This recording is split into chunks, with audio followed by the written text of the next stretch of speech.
Apoorva apartments के नाम से एक सोसाइटी थी। यहाँ कुछ मध्यम वर्ग के तो कुछ अमीर परिवार के लोग रहते थे।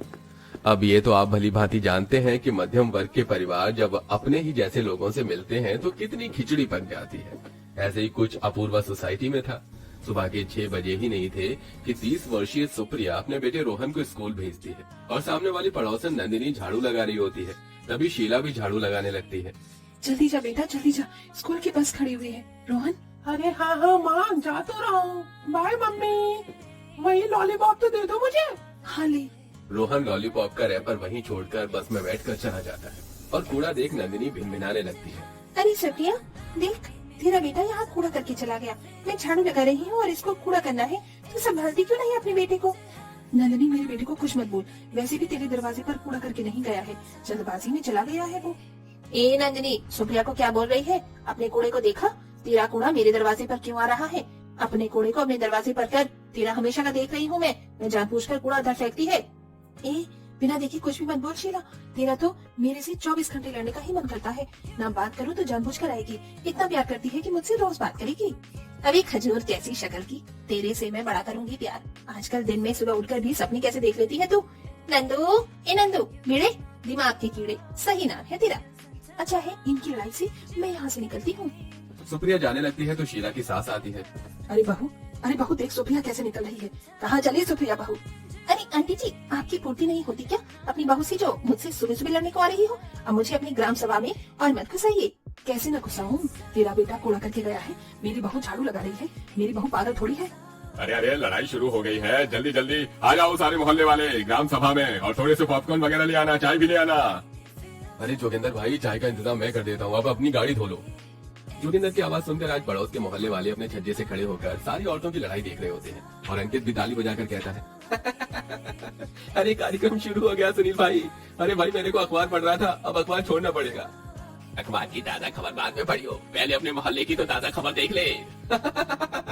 अच्छा, आ रहा हूँ, कुर्सी लगा लो। देख लो तुम दोनों, इतना मोहल्ले में लड़ती हूँ ना कि मोहल्ले का नाम खराब कर रखा है। सारे लोग अब तुम्हारी महाभारत सुनाने आएंगे। मुझे मत बोलो कि महाभारत में नहीं, तुम दोनों ने शुरू करी। तुम लोग आपस में बातें कर रही थी, मैं तो अपने बेटे को स्कूल भेज रही थी। अरे सुप्रिया, तू फिर लड़ने लग गई। तुझे कितना बोला है दूर रह, पर मौका मिलते ही कुश्ती या बात करने लग जाती है। हाँ जेठालाल, बेटा तू बिल्कुल ठीक कह रहा है। समझा अपनी बीवी को। तेरा बेटा कूड़ा यहाँ करके चला गया और साफ भी नहीं कर रही, मेरी बहू से लड़ रही है। आंटी जी फिर से अब मेरे बेटे को बीच में घसीट रही हैं, पर एक छोटा सा रैपर ही तो था और साफ कर रही थी ना, उठा दी थी। लेकिन आपकी बहू को तो मेरे बच्चे से भी लड़ना है और मेरे पति से भी शिकायत करनी है। तुम बस ऊपर से खड़े खड़े देखते ही रहना, अपनी बीवी का पक्ष मत लेना। इस ग्राम सभा में सब लोग हंसने के लिए ही आते हैं। जोगिंदर भाई, आप तो कब से यहाँ पर काढ़ी हो रहे हैं? आप तो कुछ कहिए, बताइए, मैं कुछ बोलूं? मैं चुपचाप जा रही थी ना, दूसरी बार भी इन्होंने ही रोका और उनकी बहू ने। इतनी सच्ची सावित्री भी नहीं हो तुम सुप्रिया, शीला की तरह हो बिल्कुल। तो फिर मेरे को बीच में ले आई। रुक, तेरा तो मैं अभी गेम बजाती हूँ। मोहल्ले में सब्जी बेचने वाला आता है तो शीला एक लौकी उठाकर नंदिनी पर वार करती है, लेकिन नंदिनी झुक जाती है और वो सरदार के सिर में लगता है। ये देखो उसके दोस्त हंसने लगते हैं। अरे और को सब सुबह सुबह ग्राम मोहल्ला के मजे मिल गया तुझे जोगिंदर प्रसाद। ऐसे हंस क्या रहे, अभी तुझे भी पता चलेगा। अरे सुबह सुबह ग्राम सभा के चक्कर में मुझे लग गई है। तुम लोग मुझे मत संभालना, आपस में बहस करना इन औरतों की तरह। तेरी हिम्मत, तू मुझे इस सब्जी से मारने वाली थी। अब देख मैं क्या करती हूँ। नंदिनी जोगिंदर की गाड़ी धोने वाली पानी की बाल्टी को लेकर शीला पर डाल रही होती है, लेकिन वो हट जाती है और उसकी सांस भीग जाती है। नंदिनी, तूने मेरे पर पानी डाला, अब देख मैं तुझे नहीं छोड़ूंगी। जानकी भी टमाटर हाथ में लेकर नंदिनी पर वार करती है, पर सुप्रिया को लग जाता है और सुप्रिया टमाटर उठाकर जानकी के परिवार पर वार करती है। और इस तरह से सारी औरतें आपस में सब्जी वाले की सब्जी को खत्म करके एक दूसरे पर सब्जी की बरसात करती हैं, जिसमें जेठालाल भी घायल हो जाता है और आसपास के मर्द भी कुछ लोग हंस रहे थे। तो एक तरफ सब्जी वाला अपना सिर नोच रहा था। अरे राम राम, बाप रे बाप, अरे मेरी सब्जी को तो छोड़ दो। अरे अभी मैंने बोने के लिए निकला था भैया, लेकिन यहाँ तो महाभारत शुरू हो गया। अरे मेरे भिंडी टमाटर आलू लौकी छोड़ दो, इन्होंने तुम्हारा कुछ नहीं बिगाड़ा भाई। चुप कर तू, बड़ा आया सब्जी वाला, दिखाई नहीं देता यहाँ ग्राम सभा शुरू हो गई है। अब आया मजा, ये औरतें भी ना। तभी लड़ी हुई औरतें एक दूसरे का सिर भी नोचने लगती हैं, तो उनके पति और कुछ औरतें उन्हें शांत करवाती हैं और अलग करने की कोशिश करती हैं। लेकिन तभी सोसाइटी की सबसे अमीर औरत वंदना शाह हंसते मुस्कुराते हुए जॉगिंग करते हुए अपने घर से बाहर आती है और मुस्कुराकर जानकी से कहती है, और क्या हाल चाल है जानकी जी आपका? आप कहाँ अपना वक्त इन ग्राम सभा में? चलिए जॉगिंग करते हैं। अरे आप कैसी बातें कर रही हैं? देखिए ना, मेरी बहू और ये सारी औरतें लड़ रही हैं। सुबह सुबह ग्राम सभा बना रखा है मोहल्ले को। ऐसे में कैसे मैं जॉगिंग करने आपके साथ आ पाऊंगी? मेरे दिमाग में तो इनकी खिचड़ी पकती रहेगी। देखिए कैसे फेंका फेंकी कर रहे हैं। ये सब तो चलता रहता है, पर आप अपने लिए कब वक्त निकालेंगी? अच्छा माँ जी, अब आपको जॉगिंग की पड़ रही है? हाँ हाँ, मैं बुरी हूँ ना, अब आपसे साथ थोड़ी ना दिया जाएगा यहाँ पे। अब चुप कर तू बहू, तू मत चालू हो जा।